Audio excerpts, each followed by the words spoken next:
Olá, sou Valdir Muglia e hoje vamos falar um pouco de implantodontia.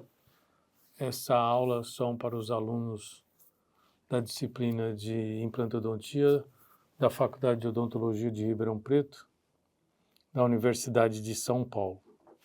Eu gostaria de começar com uma aula básica, porque foi um pedido dos alunos. Quando começamos a ministrar as aulas, muitos nomes eles não conheciam, então eu fiquei de fazer essa gravação para que eles pudessem ter essa gravação lá no eDisciplina, no YouTube, para que pudessem consultar e assim as aulas subsequentes poderão ser entendidas de uma maneira mais completa, podendo minimizar alguma interferência no aprendizado durante a sequência das aulas. Tá bom? Então aqui só uma foto da nossa faculdade de odontologia, o título, né, da disciplina, que é a implantologia. Eu, Valdir Muglia, que ministro essa aula e espero que vocês aproveitem um pouquinho sobre desses conceitos básicos da implanto. E na próxima aula nós começaremos com umas matérias específicas para que vocês possam ter o desenvolvimento na disciplina de implantodontia. Então, aqui é o implante, né? Nós trabalhamos com implante de titânio. Esse é um implante de conexão cônica, então vocês podem ver aqui tem um diâmetro de 5,5, esse é um diâmetro de 4,5, esse é o de 3,5, aqui também é o diâmetro de 3,5 e o diâmetro de 3,5, com diferentes alturas, tá? Então aqui nós temos um de 6,6, aqui são 8 milímetros de altura, aqui são 9,5, 11 e 14 milímetros de altura. Se vocês puderem observar o desenho aqui, dá para reparar que essas roscas, né, elas são quadradas, essa superfície é reta, então ela entra em atrito no osso, e nós temos o espaço entre as roscas aumentando em direção ao ápice do implante. Então, aqui, nesses degraus, são depositados o coágulo forma rede de fibrina, e aí tem a migração celular para se encaixar no titânio, que é modificado, aqui tem um tratamento de superfície, então ele vai aumentar o contato osso-implante e vai ter aí uma osso-integração maior do que aquela conseguida durante a inserção do implante, que nos dá a estabilidade primária, tá? Então, essa é a parte que fica dentro do osso, tá bom? Implantes que possuem esse tipo de conexão protética, que é a conexão cônica, podem ser colocados abaixo da crista óssea, abaixo do nível ósseo. Então, vamos um pouquinho na história, né? A história começou com o professor Brånemark, que ele havia desenvolvido um implante para colocação em mandíbula. Ele percebeu em experimentos em coelho que uma plaquinha de titânio que ele colocava no osso do coelho, quando ele foi retirar para fazer a análise daquela formação óssea, né, para a ortopedia, ele observou que tinha um contato osso-implante muito grande ali e pensou por que não colocar esses implantes para pacientes que possuem desdentamento total em mandíbula, que é a prótese total mandibular. É uma prótese mais difícil para que você possa ter retenção, que possa ter estabilidade. O suporte é conseguido quando você desenha a área chapeável corretamente. Então, os primeiros implantes com osso-integração, nós não estamos falando dos outros implantes que surgiram antes desse sistema, tipo os agulhados, ou os implantes de Garbatcho, ou subjusta ósseo. Aqui são os implantes que possuem um hexágono externamente, que colocaria-se aqui um abutment ou pilar, são os nomes que nós conhecemos, né, abutment, o pilar, o munhão, que é uma parte que nós teríamos como descrever como se fosse o preparo de um dente. O titânio que fica no osso seria a raiz, o abutment seria o nosso preparo do dente para que você possa colocar a coroa lá em posição, tá, ok? Então, o primeiro implante de ósseo integrável tinha um desenho de hexágono na parte externa. Então, aqui nós podemos ver um outro que era um desenho quadrado, né? Não um hexágono, mas que seguia o mesmo princípio do professor Brannemark para a reabilitação de um osso mandibular, quando o paciente não tinha uma quantidade ou um volume ósseo que pudesse manter essa prótese retida e estável para que o paciente pudesse usá-la durante as suas refeições, durante o seu convívio social. Quando não tem essa condição, é interessante trabalhar com 4 a 5 implantes entre os forames mentuais, fazermos uma barra e uma prótese total fixa, não com apoio mucoso, tá? Ela é implanto retida, como nesse caso aqui. Também, na evolução da implantodontia, pensaram-se, poxa, eu posso usar o implante para reabilitar um arco desdentado total, por que não usá-los para fazer um dente unitário? Então, esse tipo de conexão hexagonal foi também utilizado para se trabalhar com implantes unitários e restabelecer um espaço onde o paciente perdeu o dente devido a um acidente ou devido a um problema endodôntico ou um tracionamento ortodôntico, mas conforme foram observando que esse desenho, né, de hexágono externo, ele começou a proporcionar uma reabsorção óssea até a primeira rosca do implante, ou às vezes um pouquinho mais, que foi descrita como salserização. E essa reabsorção, para esse desenho, ela é fisiologicamente normal, né? No consenso de Toronto, no Canadá, foi determinado que quando você coloca um implante, hexágono externo, colocava-se um implante, colocava-se a prótese, então no primeiro ano você poderia ter uma perda óssea aí de 1,5 milímetros até 2 milímetros, e que depois, anualmente, ela poderia ter uma perda óssea de 0,05 a 0,2 milímetros, que para esse desenho é normal, para desenho de conexão hexagonal externa. Por que isso? Devido a essa superfície aqui. Se vocês notarem aqui, eu tenho um implante hexagonal externo com um abutment de zircônia, ou pilar de zircônia. E eles são retos, né? Esse encontro das duas superfícies é numa superfície lisa. Então ele também é denominado de flat to flat porque está em duas superfícies retas. E também pode ser denominado essa conexão hexagonal externa ou a interna como butt joint quando você tem o diâmetro do abutment igual ao diâmetro do implante. Então, as conexões hexagonais externas, as conexões internas, também podem ser chamadas de flat to flat ou butt joint, ok? Então, para essa condição, era normal ter essa perda. E aí, os pesquisadores começaram a tentar descobrir uma conexão que minimizasse essa perda óssea, que diminuísse essa ulcerização. E aí surgiram, né, claro, outros desenhos, mas aqui mais um caso de implante com a conexão hexagonal externa, então fazendo a reposição de um dente unitário. Esse aqui é um munhão ou pilar ou abutment, para que você possa fazer uma coroa provisória imediatamente após a instalação do implante.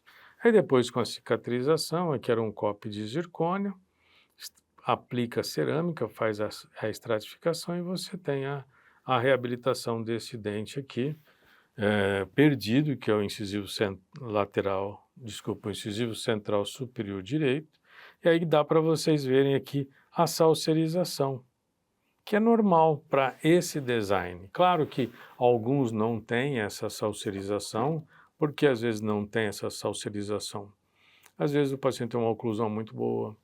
Durante a fresagem pode não ter proporcionado um aquecimento muito grande. Um determinante importante é que a tábua óssea que sobra por vestibular e por palatina deve ter no mínimo 2 milímetros, e nessa época a gente colocava aí implante com distância de 1 milímetro. Então pode perder osso porque você perde essa condição de manter o ombro do implante ao nível ósseo. Esse ombro pode já estar um pouco sem osso nessa região, então acelera esse processo de perda óssea, tá bom? E agora nós vamos falar um pouquinho da evolução, saindo da conexão hexagonal externa e indo para a conexão interna. Então surgiram os hexágonos internos, tinha um hexágono externo e pensaram, por que não vamos colocar então um hexágono internamente, aumentando a superfície de contato do abutment ou pilar com a superfície interna do implante. Outros pesquisadores desenvolveram um triângulo, também uma conexão interna. Outros pesquisadores foram trabalhar com um octógono. E outros pesquisadores, vendo que essas mesmas, como fala assim, essas conexões internas ainda assim não perdia, como eu falo, não eliminava por completo a micromovimentação exagerada que existe nessa conexão flat to flat, porque na externa ela era mantida em posição praticamente pelo parafuso, então ele movimentava demais com a força da mastigação e abriu uma lacuna entre a interface implante-abutment, denominada de gap, e essa lacuna penetrava a bactéria. Então a bactéria penetrava ali, então fazia todo o uso daquele substrato e liberava a endotoxina. Então o que acontecia? O osso não ancorava nessa região, nessa interface, porque ali tinham muitos exudato, e esse exudato introduzia a um processo inflamatório do tecido mole. Então o tecido ósseo não aderia no titânio, ele ia distante dessa interface, tendo uma distância segura para ele se inserir, então nós chamamos dessa distância biológica, e aí formava o osso. Então isso era a salserização, e os pesquisadores, tanto os clínicos, queriam uma conexão melhor, onde você não perdesse tanto osso assim. Imagina um implante curto, e você utilizava, sei lá, 6 milímetros ou 7 milímetros, e no primeiro ano você poderia perder até 2 milímetros, então de 6 passava para 4 só de ancoragem óssea, de 8 passava para 6. Então os pesquisadores foram buscar uma conexão mais firme, de um imbricamento mecânico maior.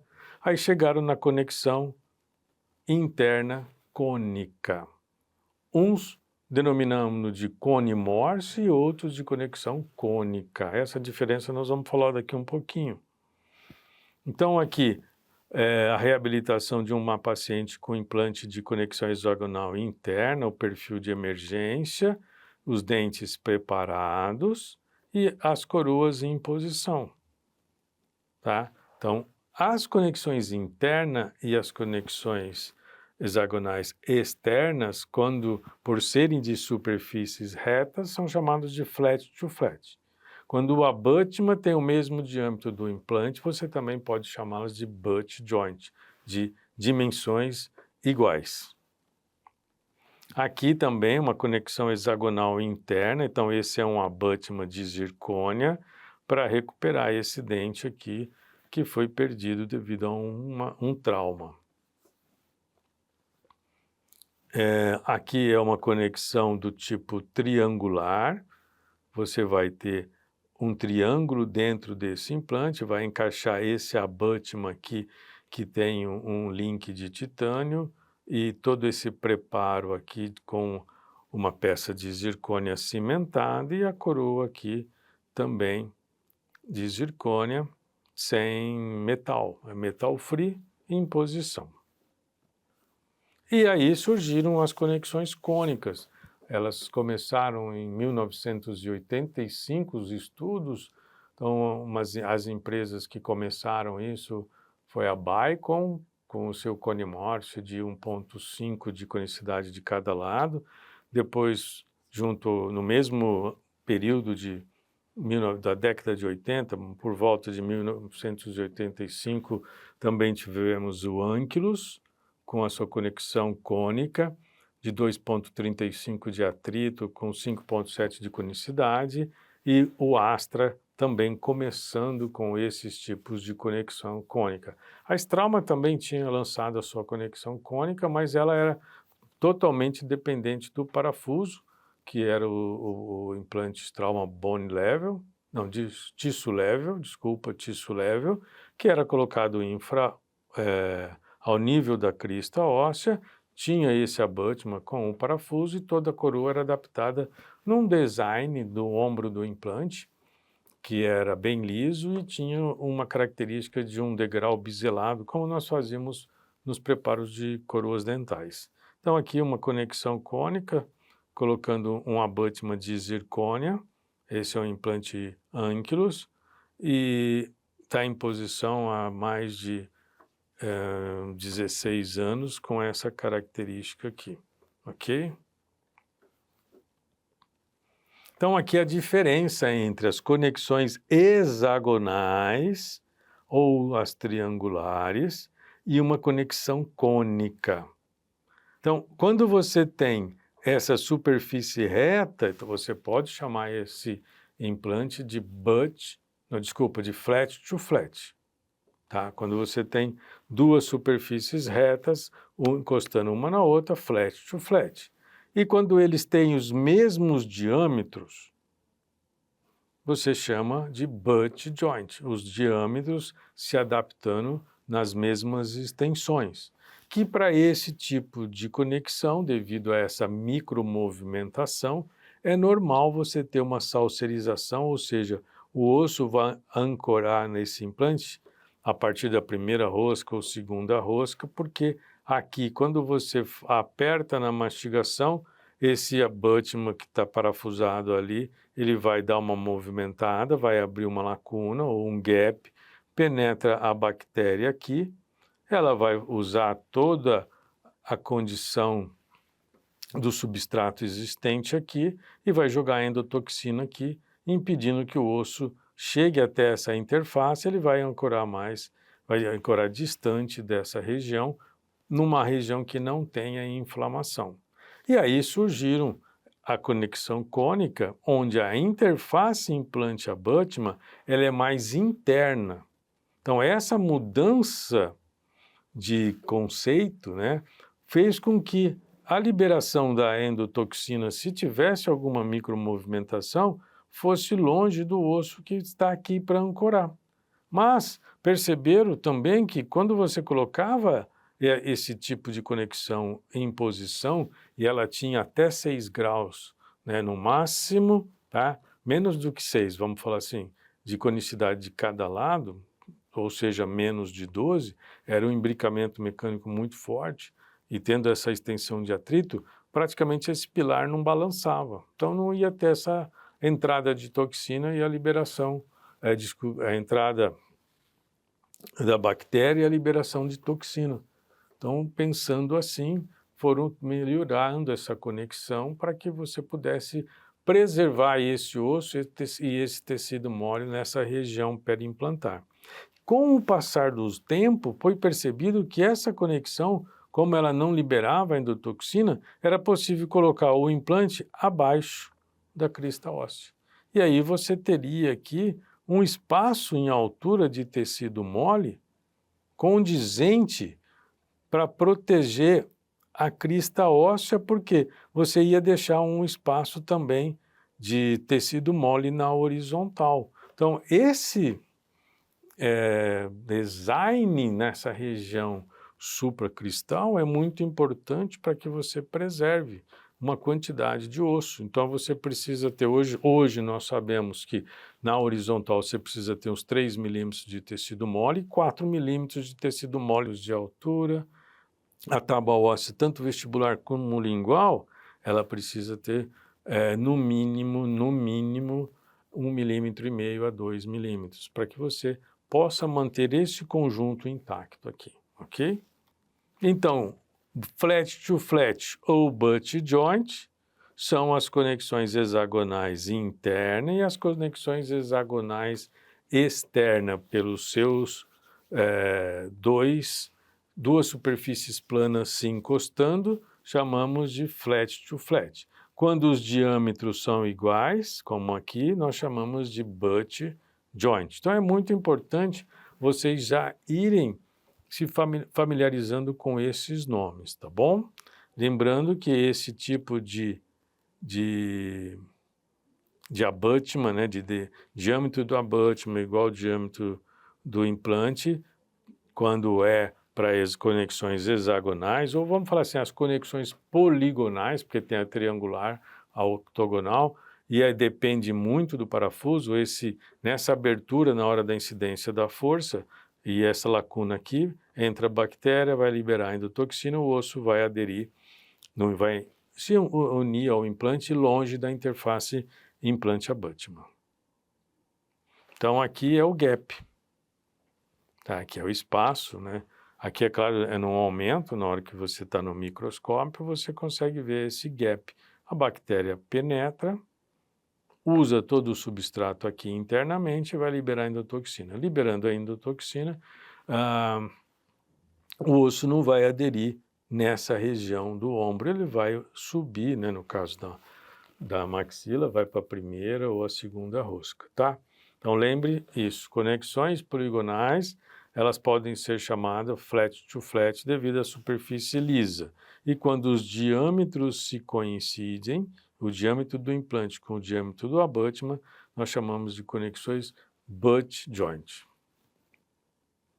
E surgiram, claro, com essa pesquisa que foram observando essa perda óssea aí, né, devido à salserização, as conexões cônicas, as conexões internas cônicas, acrescentando essa condição de a interface implante-abutment ficar longe da interface implante-osso. E até hoje nós estamos tendo os resultados dessa conexão que é mais previsível. Essa conexão mantém o osso, assim, em 5 anos de análise, você vai ver que algum sistema tem apenas 0,2 milímetros de osso perdido no primeiro ano, outro sistema chega a 0,5 milímetros, e quando você compara com o outro sistema, é muito grande, tá? Então, essa condição das mudanças aqui, né, quando você não tem o diâmetro do abutment coincidindo com o diâmetro do implante, nós denominamos de platform switching. Quando você tem essa mudança, você muda o desenho do abutment comparado ao diâmetro do implante. Você diminui o diâmetro do abutment em relação ao diâmetro do implante. Só que a literatura mostra que a maior evidência para as conexões cônicas com plataforma switching é quando essa distância aqui é acima de 0,4 milímetros. Então, se você tem esse diâmetro de implante de 3,5 aqui, e você tem essa interface implante-abutment de 2,5, em relação aos diâmetros, você tem uma diferença de 1 milímetro, mas para mesial é 0,5, para distal 0,5, para palatina 0,5, para vestibular 0,5. Então, ele tem 0,5 em toda a extensão. Ele já está dentro do que a literatura recomenda que seja maior do que 0,4. Se você aumenta o diâmetro desse implante para 4,5, a interface implante-abutment fica a mesma. Então, 4,5 para 2,5, você vai ter uma diferença de 2 milímetros. É 1 milímetro para distal, 1 milímetro para mesial, 1 milímetro para palatina e 1 milímetro para vestibular. Então, você tem condição de ter um crescimento maior de tecido ósseo e tecido mole nessas regiões, ok? Então, aqui é uma cronologia do desenvolvimento dos implantes, como Brånemark usou o primeiro implante em 1965, nesse paciente que ele reabilitou a mandíbula, mas comercialmente foi para 1974, acho que a venda desses implantes. Então, isso é um hexágono externo. Em 1985, surgiram as conexões cônicas. E as conexões cônicas não sabiam ainda de toda essa vantagem que ela tinha. Eles faziam um ombro aqui, né, do implante liso, porque se aqui perde de 1,5 a 2 milímetros no primeiro ano, eu vou fazer isso daqui liso, porque isso aqui vai dificultar a adesão do biofilme. Por isso que eles fizeram liso. Mas eles perceberam que quanto mais rugoso ou quanto mais você der com micro-rosca ou tratamento de superfície até o ombro do implante, essas condições poderiam ter uma ancoragem do tecido ósseo, do tecido mole mais forte. Então começaram também a tratar essa região do ombro do implante, porque você conseguiria a inserção de células num número maior. Então, a partir de 2005, eles foram introduzindo essas mudanças nos design para que você pudesse ter uma condição de melhorar essa região periimplantar. Então, aqui vou começar a falar um pouquinho também de componentes que você vai colocar em cima desses implantes aqui, tá? O primeiro componente, eu não consegui ter uma foto aqui, seria um parafuso de cobertura do implante. É quando você coloca o implante dentro do osso, não vai deixar a comunicação desse implante na boca, você coloca um parafuso de cobertura ou cover screw e faz a sutura. Então o implante fica ali coberto por esse tecido mole.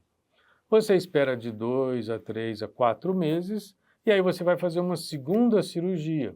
Então você vai anestesiar o seu paciente, fazer uma incisão, tirar o cover screw e aí coloca um cicatrizador, tá?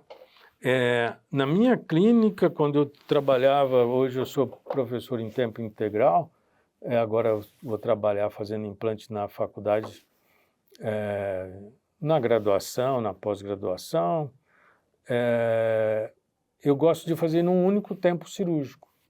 Então, quando eu coloco um implante dentro do osso, ele tem uma estabilidade primária, ou seja, você inseriu esse implante até onde você preparou, travou esse implante, ele não gira mais, deu acima de 35 newtons por centímetro a estabilidade primária, eu coloco um abutment protético, que são esses elementos aqui metálicos que estão da gengiva até o plano oclusal.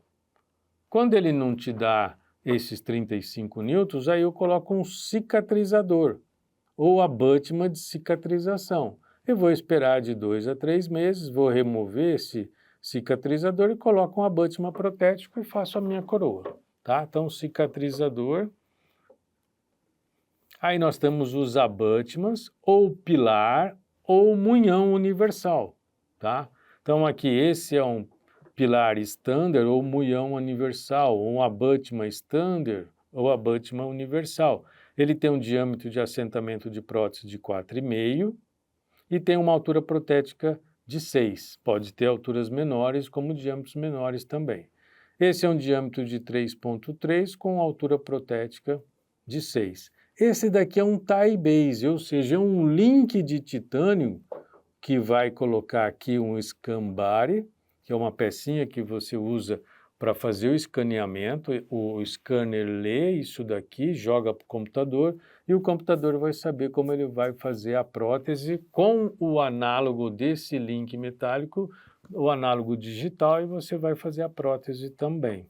Aqui nós precisamos de uns transferentes de moldagem, moldamos o abutment e não o implante. Então aqui o abutment em posição. Então, o abutment, vocês podem notar que, nesse caso, tem um sulco vertical. Esse sulco vertical nós podemos chamar de antirrotacional. Quando você tem esse sulco vertical, é para você fazer coroas unitárias. Quando você não tem, ele é liso, você pode trabalhar com uma prótese fixa, tá? Por mantendo paralelismo.